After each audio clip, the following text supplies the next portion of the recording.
नीचे आप देख पा रहे हैं उत्साह में कार्यकर्ता किस तरह से लबले नजर आ रहे हैं। मोदी मोदी के नारे लगते हुए यहाँ पर महिलाएं भी बड़ी तादाद में आई हुई हैं। इसी रास्ते से होते हुए प्रधानमंत्री बस कुछ ही पलों में पहुंचने वाले हैं बीजेपी दफ्तर, लेकिन उसके ठीक पहले गृह मंत्री अमित शाह यहाँ पर पहुंचेंगे, जिनका बेसब्री से इंतजार किया जा रहा है। हिमांशु मिश्रा हमारे संवाददाता जुड़ चुके हैं और ज्यादा जानकारी लेकर। हिमांशु, कितने देर में प्रधानमंत्री यहाँ पर पहुंचने वाले हैं? और अगला इसी से जुड़ा हुआ सवाल, आज के इस इतने बड़े जश्न के जरिए जो दिल्ली हेडक्वार्टर में बीजेपी बनाने जा रही है, क्या संदेश देने की कोशिश है भारतीय जनता पार्टी की? हिमांशु।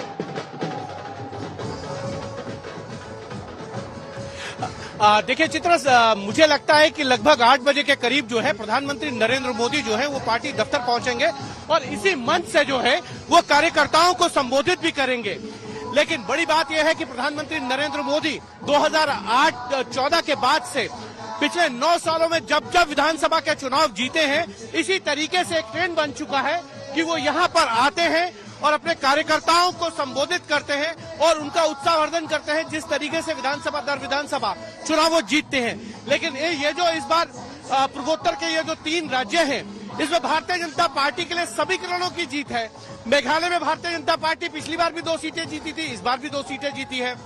पिछली बार भारतीय जनता पार्टी को त्रिपुरा के अंदर 36 सीटें मिली थी और उसके सहयोगी दलों की सीटों को मिलाकर 44 सीटें बनती थी। इस बार जो है वो 33 सीटें हैं। साथ ही साथ नागालैंड में पिछली बार भी भारतीय जनता पार्टी ने 12 सीटें जीती थी, इस बार भी 12 सीटें जीती है। बड़ा सवाल यह है, प्रतिमा भौमिक जो लोकसभा सांसद है, केंद्र सरकार में मंत्री हैं, उनको चुनाव लड़ाया गया उस सीट से जो मानिक सरकार की सीट थी, जहां से प्रतिमा भौमिक जीत गई है। अब देखना यह है क्या प्रतिमा भौमिक को कई बड़ी जिम्मेदारी त्रिपुरा में दी जाएगी या नहीं, क्योंकि उनकी लोकप्रियता है और पूर्वोत्तर के अंदर तो कहा जाता है कि महिलाओं का डोमिनेशन होता है और पहली बार महिलाएं इतनी संख्या में जीत कर आई हैं, तो कहीं ना कहीं मुझे लगता है कि प्रतिमा भौमिक को त्रिपुरा के अंदर बड़ी भूमिका मिल सकती है। लोगों का तो ये भी कहना है, जो हमारे सूत्र बता रहे हैं, कि हो सकता है मानिक शाह को मुख्यमंत्री तो बनाया जाए, लेकिन एक समय के बाद लगभग 1 साल बाद उनको बदलकर जो है वो प्रतिमा भौमिक को मुख्यमंत्री बना दिया जाए। एक तरीके से भारतीय जनता पार्टी इस सेंटिमेंट को समझती है कि पूर्वोत्तर के अंदर जो है महिलाओं का एक तरीके से कहें तो दबदबा होता है और नागालैंड में पहली बार 2 महिलाएं चुनकर आई हैं। त्रिपुरा में प्रतिमा भौमिक की लोकप्रियता ने एक पार्टी को बड़ी जीत दिलाई है। जब त्रिपुरा ने वोट काटा, चाहे वो कांग्रेस और लेफ्ट के गठबंधन को या भारतीय जनता पार्टी का, तो भारतीय जनता पार्टी के सूत्र ये भी कहते हैं कि प्रतिमा भौमिक के ऊपर भारतीय जनता पार्टी उनके कंधों पे बड़ी जिम्मेदारी देगी। लेकिन मेघालय में भारतीय जनता पार्टी ने जिस एनपीपी के खिलाफ कैंपेन किया, जिसके साथ वो सरकार में शामिल थी, उनके खिलाफ ये कहती रही कि ये भ्रष्टाचारी पार्टी है, अंत में उनको समर्थन फिर से देने जा रही है। तो ये एक चुनावी गणित होता है। चुनाव में सब पार्टियां एक दूसरे के ऊपर आरोप लगाती है, लेकिन चुनाव बाद अगर जरूरत पड़ती है तो गठबंधन की सरकारें भी बनाती है। इसका प्रत्यक्ष उदाहरण जो है वो आपको मेघालय में मिलेगा। इससे पहले नागालैंड के अंदर सभी पार्टियां जो है वो सत्ता में थी, इस बार सब अलग अलग होकर लड़ी। लेकिन अब देखना यह है क्या पिछला सिनेरियो फिर से दोहराया जाएगा नागालैंड में? क्या सभी पॉलिटिकल पार्टीज एक बार फिर से वहां सत्ता की भागीदारी में होगी? क्या कोई विपक्ष नहीं होगा? ये सारे सवाल कहीं ना कहीं अभी अनुत्तरित है, इनके उत्तर आने बाकी है। चित्रा, बिल्कुल, यहाँ पर बेसब्री से इंतजार भी किया जा रहा है। आपको बताते चले कि आप देख पा रहे हैं भारतीय जनता पार्टी के जितने भी बड़े नेता हैं एक कतार से यहाँ पर खड़े होते हुए आपको नजर आ रहे हैं। अभी किरण रिजिजू भी यहाँ पर पहुंचे हुए थे, जिनका स्वागत किया गया, और भी तमाम नेताओं की यहाँ पर मौजूदगी है, जिन लोगों ने पूर्वोत्तर में पूरी ताकत झोंक रखी थी। गृह मंत्री अमित शाह पहले आएंगे और उसके बाद बताते चले प्रधानमंत्री नरेंद्र मोदी बस कुछ ही पलों में यहाँ पर पहुंचने वाले हैं, जिसको लेकर तैयारियां पूरी हो चुकी है। नरेंद्र मोदी नाम का एक ऐसा ब्रह्मास्त्र भारतीय जनता पार्टी के पास है, जिसका मैजिक जब जब चलता है उसके बाद शानदार तरीके से भारतीय जनता पार्टी की जीत होती है।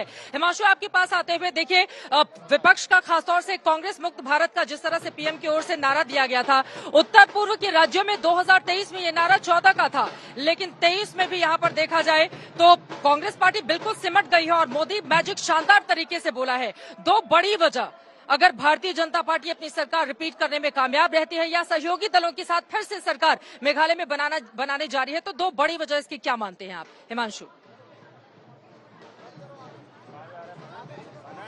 देखिए, मुझे लगता है कि प्रधानमंत्री नरेंद्र मोदी का जो मैजिक है वो बहुत बड़ा मैजिक है। उस आज की भारतीय राजनीति में प्रधानमंत्री नरेंद्र मोदी से बड़ा कोई चेहरा नहीं है और इसीलिए भारतीय जनता पार्टी इस बात को बहुत अच्छी तरीके से समझती है चित्रा। और इसीलिए अगर आप देखेंगे तो त्रिपुरा में भारतीय जनता पार्टी के ही मुख्यमंत्री थे माणिक शाह, लेकिन उनके चेहरे को पीछे करके प्रधानमंत्री नरेंद्र मोदी के चेहरे को लाया गया और साथ ही साथ प्रतिमा भौमिक को साथ में लाया गया। तो एक तरीके से ट्रायंगुलर किया गया। भारतीय जनता पार्टी को यह मालूम था कि वहां पे फीडबैक बहुत अच्छा नहीं है पिछले साल, इसीलिए वहां विप्लव देव को हटा के माणिक शाह को कमान दी गई और उसके साथ साथ प्रधानमंत्री नरेंद्र मोदी का चेहरा। तो ये कहीं ना कहीं भारतीय जनता पार्टी के लिए एक बड़ा कह सकते हैं कि एक एसेट है प्रधानमंत्री नरेंद्र मोदी। मेघालय में आप देखिए भारतीय जनता पार्टी ने 2 सीटें जीती हैं, लेकिन प्रधानमंत्री नरेंद्र मोदी ने एक दिन में वहां 4 कार्यक्रम किए थे। एक यूनिवर्सिटी में जाके फ्लावर ट्रिब्यूट किए, साथ ही साथ रोड शो किया, 2 रैलियों को संबोधित किया था।